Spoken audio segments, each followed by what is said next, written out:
મિત્રો, ભારતના મહાન સ્થાપત્ય, મૂર્તિકલાઓ અને ચિત્રકળાઓ એક સંસ્કૃતિની ગાથા કહે છે. અહીંની માટીમાં કથાઓ છે, ઇમારતોમાં ઇતિહાસ છે અને કળામાં આત્મા છે. પ્રાચીન કાળથી જ આપણે શિલ્પ, ચિત્રકામ અને હસ્તકલા દ્વારા આપણા વિચારો અને ભાવનાઓને વ્યક્ત કર્યા છે. આજના ડિજિટલ યુગમાં પણ આ સર્જનાત્મકતા નવી ટેકનોલોજી સાથે જોડાઈને નવી ઊંચાઈઓને સ્પર્શી રહી છે. શ્રી પ્રમોદ સિન્હાની ક્રિએટિવ આગેવાની હેઠળ અમદાવાદ સ્થિત સેન્ટ કપ સ્ટુડિયો આ જ પરંપરાને આધુનિક ડિઝાઇન અને ટેકનોલોજી સાથે સંકલિત કરીને વિશ્વને નવીનતમ ડિઝાઇન સોલ્યુશન્સ પ્રદાન કરી રહ્યું છે.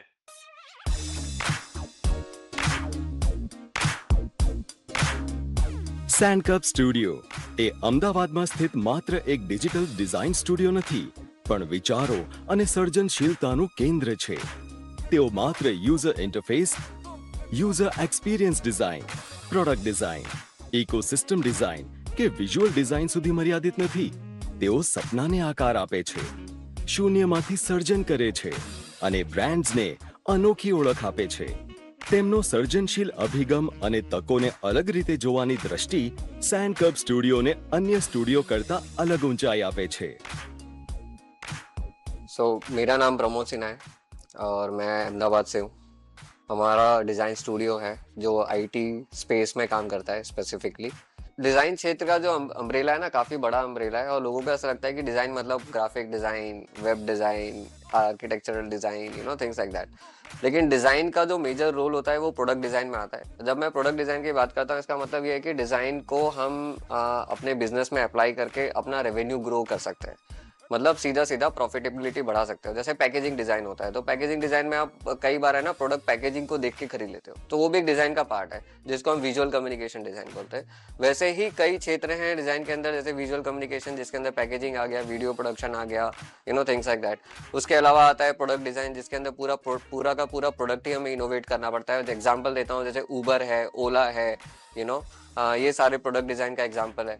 सो किसी ना किसी ने उसको डिजाइन किया होगा, उसे सोचा होगा कि भैया ये प्रोडक्ट चलेगा कैसे. So this are the basically design का स्पेस है.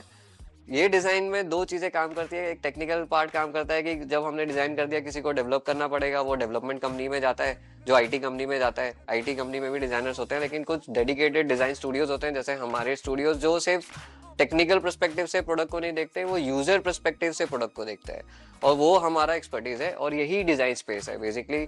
सो अगर इस पर्सपेक्टिव से देखें तो हमने ना करीब करीब 6000 क्लाइंट के साथ काम किया हुआ है. कई ऑर्गेनाइजेशंस को हमने डिज़ाइन के through almost 60 to 70% operational efficiency तक हम लेके गए, along with the profitability of it. સેન્ડકપ સ્ટુડિયો એ કેલિફોર્નિયા, નોર્વે, લાગોસ, કેનેડા અને અમદાવાદની ગ્લોબલ ઓફિસો થકી વિશ્વભરમાં વિવિધ ક્લાયન્ટ સાથે કામ કર્યું છે અને 12થી વધારે પ્રકારના ઉદ્યોગોમાં 100થી વધુ પ્રોજેક્ટ સફળતાપૂર્વક પૂર્ણ કર્યા છે. આ ઉપરાંત તેમણે સેન્ડસ્ક્રિતિ ડિઝાઇન કોમ્યુનિટી થકી સમગ્ર વિશ્વમાં 6000થી વધુ મેમ્બર્સને એક છત્ર હેઠળ એકત્રિત કર્યા છે, જે ભારતને ગ્લોબલ ડિઝાઇન હબ બનાવવામાં એક નક્કર પગથિયું છે. इसी पर्सपेक्टिव से हमने कम्युनिटी भी बनाई है, जिसको हम संस्कृति डिज़ाइन कम्युनिटी कहते हैं, जिसमें 6000 लोग डिज़ाइनर्स हमारे साथ जुड़े हुए हैं, जो जिनके साथ हम कंटिन्यूअस बेसिस में इवेंट्स करते हैं, एक्टिविटीज़ करते हैं, वर्कशॉप करते हैं. इसके अलावा हमने अफ्रीका में भी अपना एक्सपांसन किया, जो हमारा रिसेंट अचीवमेंट है, जिसमें हमने अराउंड 2000 डिज़ाइनर्स के साथ हमने अफ्रीका में एसोसिएट हुए.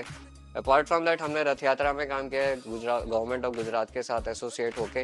सो वो एक अनदर अचीवमेंट है, और ऐसे हम कंटिन्यूअस बेसिस में कुछ ना कुछ एक्टिविटीज़ करते रहते हैं थ्रू संस्कृति, ताकि हम अपने कल्चरल पर्सपेक्टिव को भी डिज़ाइन के माध्यम से एम्पावर कर सके और लोगों तक पहुंचा सके.